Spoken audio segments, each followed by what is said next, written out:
Mas eu estava pensando hoje numa coisa que está me incomodando profundamente, que é o dilema diante do qual a gente está colocado como Brasil, né? Como país. E o que me chama muita atenção é que parece que nesse dilema os políticos estão optando pela solução errada, pela resposta errada. Qual é o dilema? O dilema é a gente olhar para o presente e deixar 2022 para depois, ou olhar para 2022 e deixar o presente para depois. Aí o presente vira passado. A impressão que dá é que faltando 15 meses para a eleição, os políticos, de uma forma geral, querem viver a cada dia a sensação, querem respirar, sentir a cada dia a sensação de que a gente está em agosto do ano que vem, convenções, setembro do ano que vem, debates, outubro do ano que vem, dia D. É o tempo inteiro, a todo instante, e é oposição, é governo, não tem uma declaração pesada para enfrentar os verdadeiros problemas brasileiros. Por exemplo, habitação no Brasil. A gente constrói casa e casa e casa e casa e casa e casa num ritmo possível e o déficit habitacional só sobe. Ele é muito maior do que quando começaram os programas de habitação. É impressionante um negócio desse. Tem mais gente precisando de casa hoje do que antes da gente começar o programa de habitação. Aí alguém dirá, bom, mas se não tivesse programa de habitação, teria mais gente ainda precisando de casa. Sim, mas como é que a gente pode ter um programa de habitação que não enfrenta, não consegue dar conta do problema? É uma loucura, é algo que tem que ser discutido. Como é que tem que ser um programa de habitação? A gente não discute isso. Saneamento, aprovamos legislações. Como é que está andando, como é que a gente está retomando os projetos de saneamento? No campo da energia, os investimentos na área de energia, rodovia, ferrovia, como é que estão as ferrovias brasileiras? Como é que está a nossa infraestrutura? Como é que está o nosso investimento? Nenhum, nós não temos investimento no Brasil. As reformas, piada, são as piadas brasileiras. A reforma da Previdência passou, a reforma tributária está aí, solta, a reforma administrativa é uma piada. Eu lia um jornal de 1997, conversava com a Juliana Rosa dia desses. Dia desses não pode ser muito, né? Porque ela começou na segunda-feira. Mas foi segunda ou terça-feira. E comentava com ela o seguinte, eu abri um jornal de 1997 e tinha uma discussão sobre a reforma administrativa, Carla. Nós estamos em 2021 e essa conversa de reforma administrativa continua. Então, a gente vai deixando o hoje para depois, o hoje virar ontem, e a gente não se atualiza e fica de olho sempre lá na frente. E é uma loucura isso. O clima de eleição, ele supera o tempo da gravidez. Quer dizer, uma gravidez dura 9 meses. A gente criou a gravidez de 24 meses, de 36 meses, nem elefante.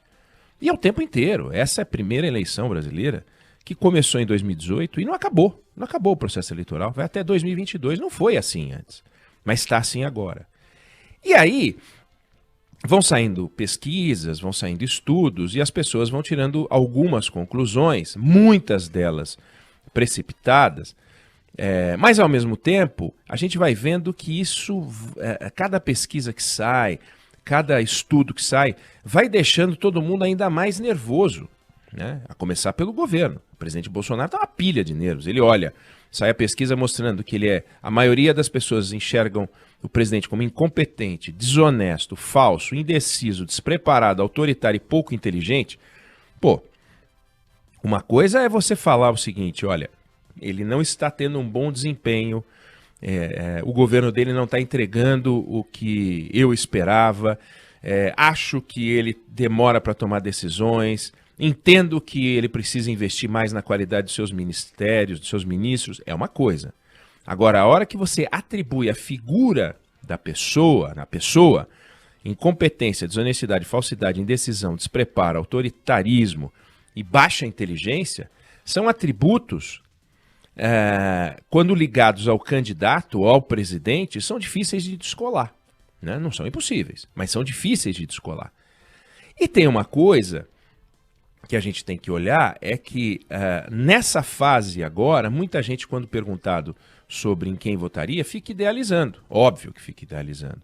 E aquele que tem o poder na mão não tem como ser idealizado, porque ele está com a caneta, então ele erra, ele acerta, ele é testado, ele dá respostas erradas, acerta e tal.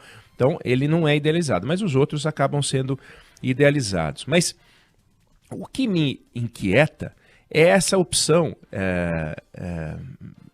ruim, negativa, nociva para o país, que é a gente ficar de olho no processo eleitoral e não fazer uma listinha que a gente não fez em nenhum momento nos últimos 3 anos.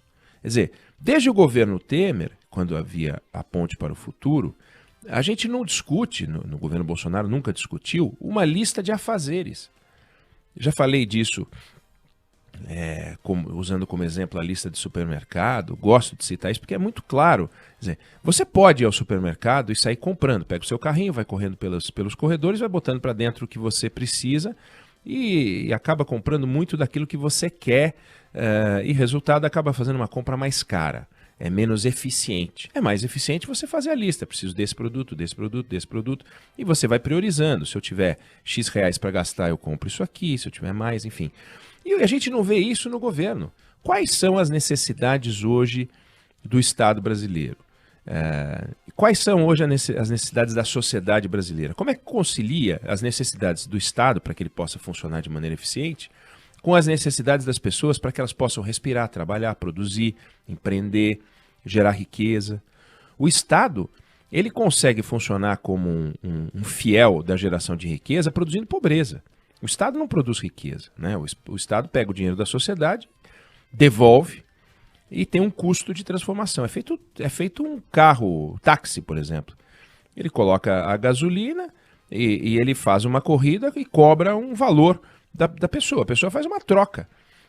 O Estado faz uma troca, só que o custo de transformação, ou seja, ele pega o dinheiro da sociedade, devolve para a sociedade e fica com um pedaço, só que o pedaço que ele fica é monumental. Tanto que o Estado hoje fica com mais de 1/3 do nosso dinheiro e não investe em nada. Então o Estado consome 1/3 do nosso dinheiro e não devolve nada na forma de melhoria da estrutura que hoje serve aos brasileiros.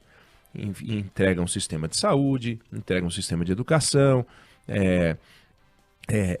e é de se perguntar se esses sistemas eles estão à altura do valor que a gente investe nele, que o Estado coloca nele. E todos os estudos mostram que a gente tem uma qualidade de ensino e uma qualidade de saúde inferior aos valores colocados.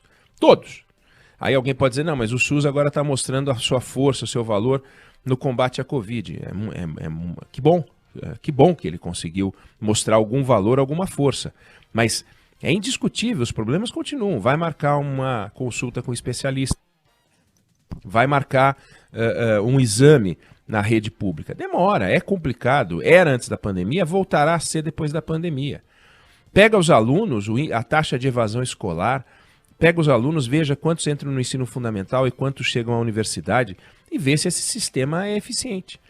E enquanto a gente fica olhando para 22 o tempo inteiro, o presidente fazendo discursinho de 22, a oposição fazendo discursinho de 22, os senadores fazendo da CPI uma disputa eleitoral para 22, os da oposição e os do governo, a gente está deixando o nosso tempo passar.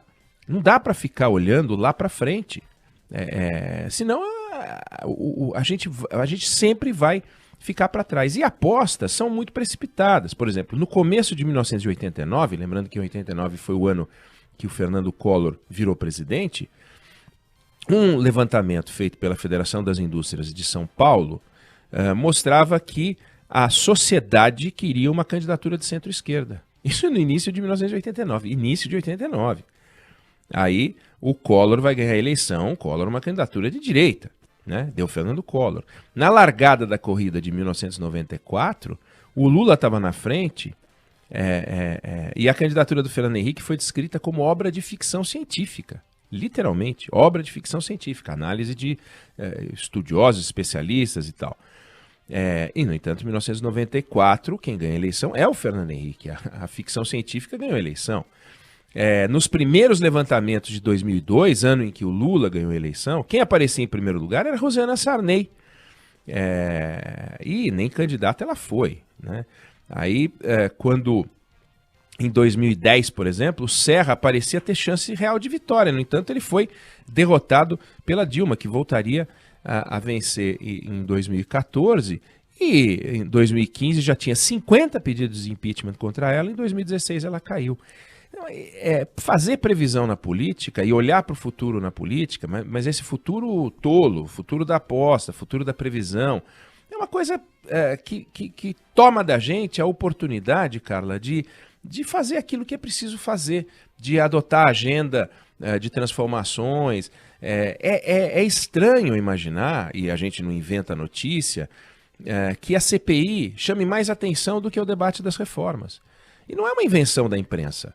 A CPI efetivamente ocupa mais espaço na vida dos políticos, ocupa mais espaço em Brasília e, naturalmente, a imprensa retrata isso. A imprensa não fica inventando. A imprensa vai dizer que a reforma da tributária está andando e não vai falar da CPI. Só se a CPI não estiver fazendo nada, andando mesmo não está, eu acho a CPI um desastre. Mas ela acontece, ela está lá, tem sessão, tem reunião, prenderam, aquelas palhaçadas que a gente vê. Mas e os outros debates?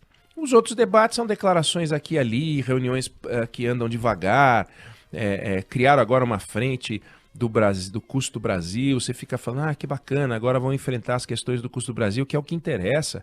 Interessa para o pipoqueiro, interessa para quem vende churrasquinho na porta do estádio, interessa para o grande empresário, para o médio empresário, para o dono da papelaria, para o dono da padaria, para o dono de uma pequena oficina de bicicleta. Todo mundo sabe o que é empreender no Brasil, como é difícil, como é complicado. Como ser empresário no Brasil é ser o último a receber. Paga imposto, paga imposto, paga imposto, paga os custos. Quando você vê, sobrou um pouquinho. Você nem vê uma diferença de renda grande entre pequenos empresários e os eventuais empregados com quem ele trabalha, que trabalham com ele. Isso precisa mudar. O Brasil já foi uma terra de grande prosperidade e tem muito potencial para ser e voltar a ser uma terra de grande prosperidade. Quem olha lá fora para a gente vê as oportunidades. É estranho imaginar, mas o estrangeiro vê mais chance de ganhar dinheiro no Brasil do que a gente. Porque o brasileiro vê que a competição é desfavorável. Olha o que está acontecendo com a indústria brasileira. Quer dizer, o Brasil que vinga é o Brasil que manda coisa para fora. É o Brasil do agronegócio. Agora, o Brasil que fica aqui dentro, em real, o Brasil que transforma coisas para vender coisas mais sofisticadas, tá indo de mal a pior. Está indo de mal a pior. Por isso que o crescimento econômico é totalmente desigual. A Juliana falava sobre isso quando notava o aumento do PIB brasileiro esse ano, que vai passar de 5%, mas com uma inflação alta e desigual. Então, esse dilema, eu queria reforçar, a gente está diante de um dilema. Ir fazendo a pior escolha. Olhar para hoje, deixar 22 para amanhã e se concentrar na solução de alguns problemas, uma parte que seja. Ou olhar para 2022 como se estivesse acontecendo agora, como se o parto fosse acontecer agora e todos os dias, e deixar os problemas brasileiros para depois. Imagina a qualidade do debate de 22. E, lamentavelmente, Carla, é isso que parece, é isso que está me angustiando.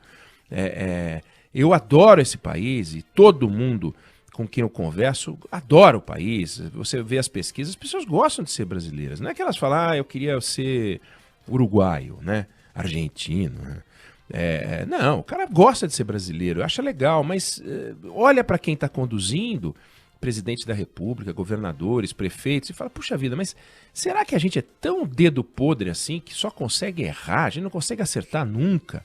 Então esse clima, esse gosto ruim, a gente precisa botar para fora, precisa falar para que com a indignação surja um movimento, não de uma nova candidatura, não é disso que eu falo não, porque daí é falar de 22 de novo. Um movimento para a gente aproveitar o tempo que está sendo perdido. A gente perdeu o mês de julho, perdeu o mês de junho, perdeu o mês de maio, em parte pela pandemia que varreu o mundo inteiro, mas os outros países estão saindo. E a gente patinando nas transformações. Quer dizer, esse é o mal do qual a gente tem que se livrar. E é uma cilada brasileira, típica brasileira, que infelizmente está colocando a gente diante de um risco elevado de perda de tempo. E perder tempo é tempo que não volta. Então eu queria fazer um convite a essa reflexão. Vamos deixar 2022 para 2022 e vamos aproveitar esse ano ímpar, que é único também, porque é ímpar e único, para fazer parte das mudanças e entregar para 2022 um cenário melhor, um cenário mais promissor, uma eleição num ambiente econômico mais sofisticado, para que o Brasil possa finalmente fazer os 5 pontos, seja lá o que for de crescimento esse ano, e não 2 ou 3 o ano que vem, mas não ser voo de galinha, chega de voo de galinha.